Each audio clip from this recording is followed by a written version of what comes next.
Friends, I am Arjun Singh, lecturer from Lala Jagdish Prasad Saraswati Vidya Mandir Inter College, Jansar Road, Muzaffarnagar. Dear students, we will study lesson 6 from prose section Women's Education, written by Dr.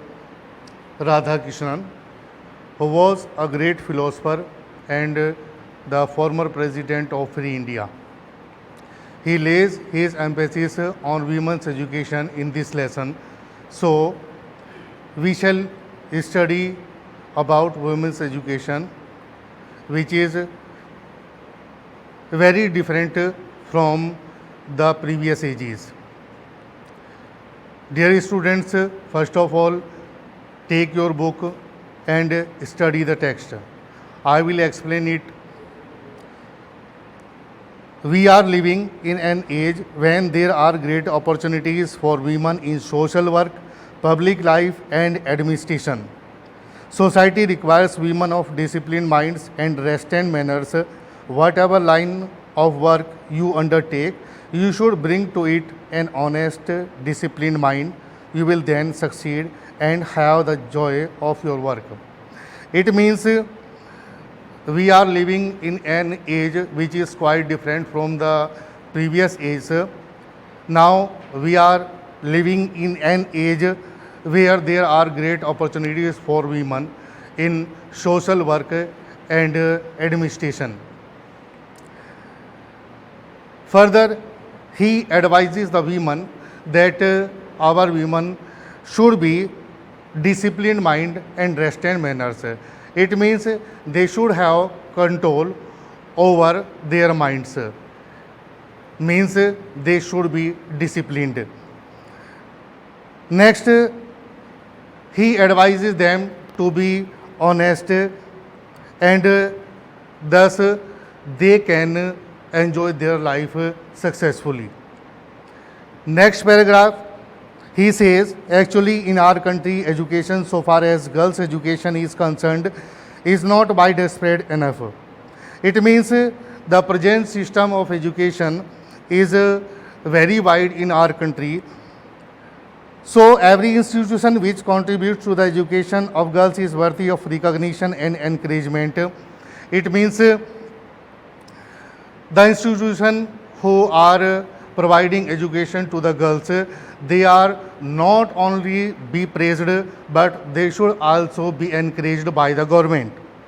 But I am anxious that the kind of education that is imparted must not only be broad but should also be deep.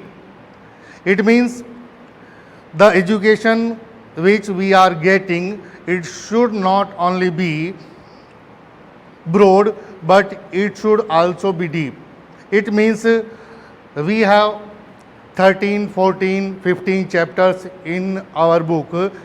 That is, it is broad. But if we don't know anything about a single lesson, it means we are in lack of depth. It means we should study the lesson very deeply. We are lacking in depth. We may become learned and skilled, but if we do not have some kind of purpose in our life, our lives themselves become blind, blundering, and bitter. It is clear that when we study in schools or colleges, we should have an aim. Without aim, our education is worthless. The Gita says, Vyavasayitmika buddhi reka.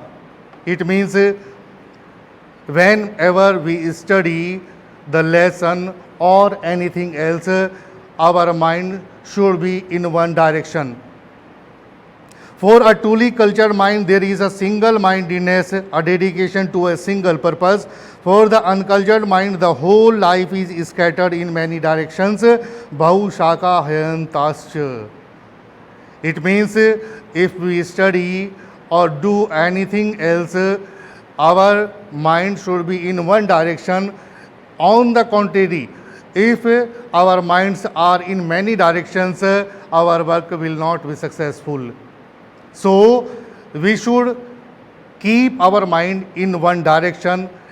In other words, we can say that we should concentrate on our work.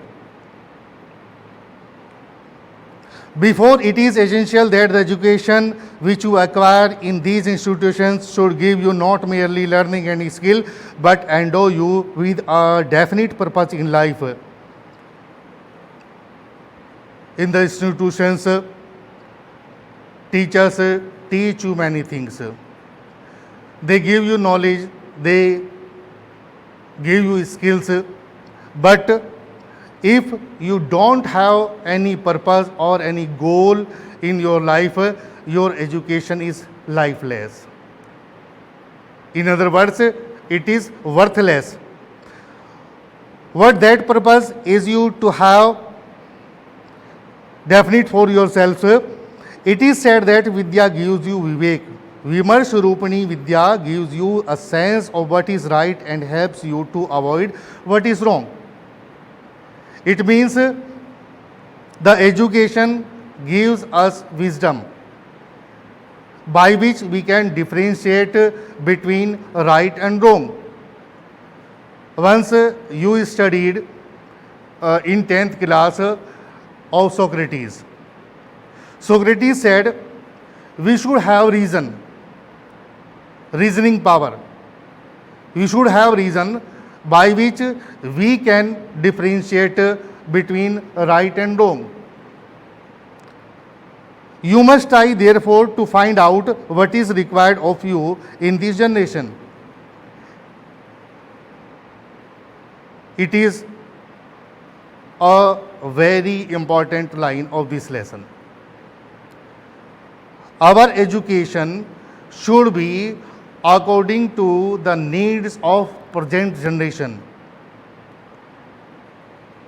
A purpose which held good centuries ago may not hold good today in view of rapidly changing conditions of our country and of the world. So the purpose which you adopt in your life must be adapted to the relevant needs of the present generation. Our education should be according to the needs of present generation. Every time we start, we use our hymns and end with saying Shanti, Shanti, Shanti. The teacher and the pupils are expected to avoid hating each other. In education system, that is quite important to love each other. We love humanity. That is the very basic advices. Compassion, daya, is the quality which is more characteristic of women than of men. I read recently a book which speaks about the decline of womanhood and says that it is so because there is a decline in compassion. The writer describes that compassion is the main quality of women. It means a woman should have mercy first. If the woman has no mercy in her heart, that is not good for her. In other words, the natural quality of woman is compassion. If you don't have compassion, you are not human. It is therefore essential for every human being to develop the quality of considerateness, kindness, and compassion. Further, he says, mercy is not the quality of women, but it is the quality of every human being. Every human being must have mercy, compassion. Without this quality, he is not more than that an animal. Without these qualities, we are only humans, nar pashu, not more than that. There is a famous verse which tells us, Sansar Vishwa Vrikshasya. Sansar Vishwa Vrikshasya, that is Sanskrit phrase. Sansar Vishwa Vrikshasya. It means the world is full of struggle. We have to face many difficulties in our life. In this imperfect world sansar, there are two fruits of inimitable quality. There are the study of our great classics and communion with great minds. These two are the things which mold men's minds and hearts. I am anxious that our great classics should be studied. The classics of all countries which we are the inheritors. The great people wrote many books. They gave many advices to us. It means we should learn a lot from them. They teach us a valuable advices, so we should study them well. It is an small dialogue in an Upanishad, that is a question is put, what constitutes the essence of good life. Upanishads are the religious books of Hindus. They are 11 in number. Ish, Cain, Prashna, Mundak, Mandukya, Aitreya, Taittiriya, Chandogya, Vedarak, and Shvetashvatar. In these Upanishads, we find that they tell us the essence of our life, by which we can make our life smooth and it runs very smoothly. The teacher replies, didn't you hear the answer? There was a thunderclap, the. The teacher answers them, three das. What are three das? They are three das. Dam, Dan, and Daya. Dam, it means self-control. We should control ourselves. Second one is charity.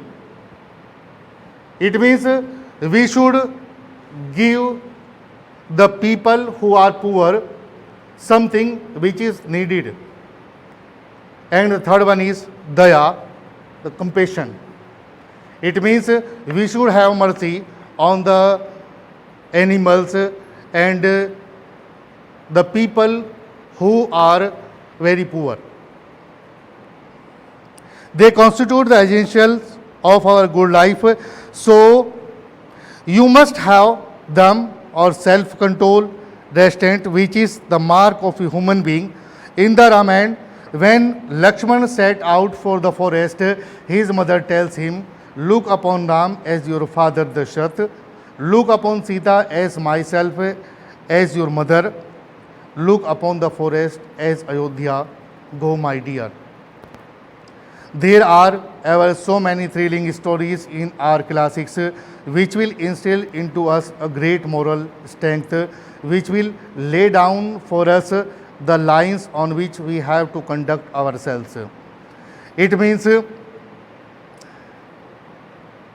in these lines the writer tells us the importance of women in this world. He says, give us good women, we will have a great civilization. It means good women make our civilization. Give us good mothers, we will have a great nation. It means if we have good mothers in our country, our nation will be great. It will be strong. When you talk about education, you have several aims in view.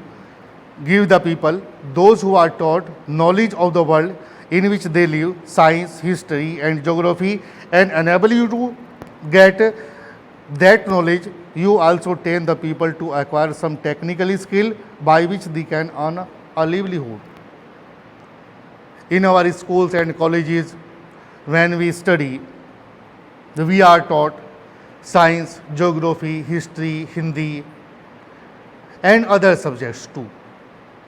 It means we are getting the knowledge about these subjects. But the other subjects too give us more skills by which we can earn our livelihood in our life. Knowledge of the world in which you live and technical skills by which you can earn a livelihood. But that is very specific about the kind of education imparted in the institutions of our country. We have here that the chief purpose of education is not merely the acquiring of skill or information, but the initiation into a higher life, initiation into the world which transcends the world of space and time. Is that the system by which we are taught? No. The main purpose of education is not to give us knowledge and skills, but to make our lives higher and nobler in the world, so that we can achieve the spirituality and moral lessons.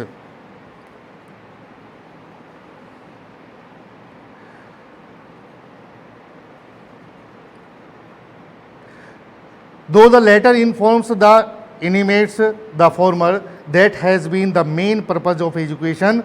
For some centuries we neglected our women folk. Our tradition, however, has been somewhat different.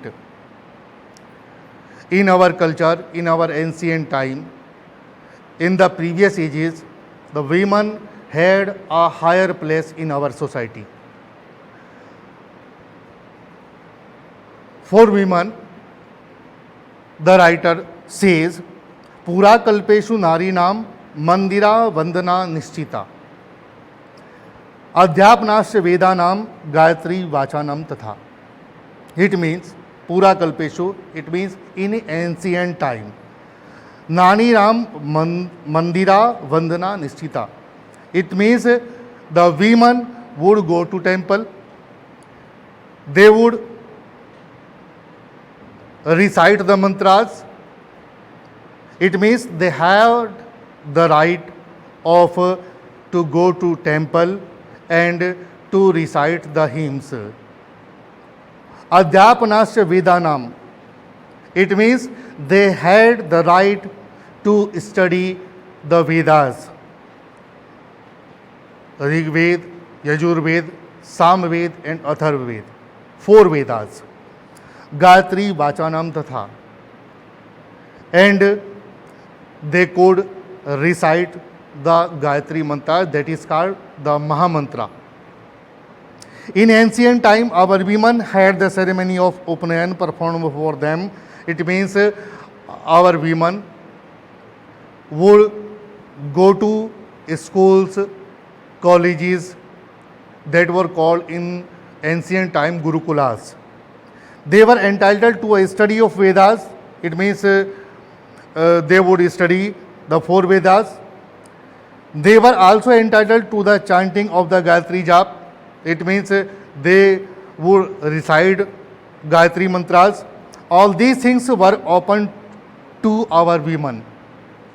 But our civilization became arrested, and one of the main signs of that decay of our education, civilization is the subjection of women.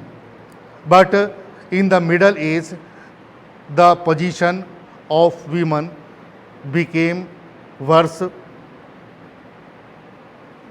They could not get education. They were kept in 4 walls. But in present time, they have the right to work or to go in every field in which they want. After independence, through the exertion of Mahatma Gandhi, a revolution has been effected in our country and women are coming into their own. It means by the efforts of Mahatma Gandhi, after independence, our women who were kept in 4 walls, they are getting and regaining their position in present time. It means finally we can say that the institutions which are providing education to the girls, they should not only be praised, but they should also be encouraged, not by the government, but it is our duty. We all should encourage them. Thank you for listening to me very carefully. Thanks a lot.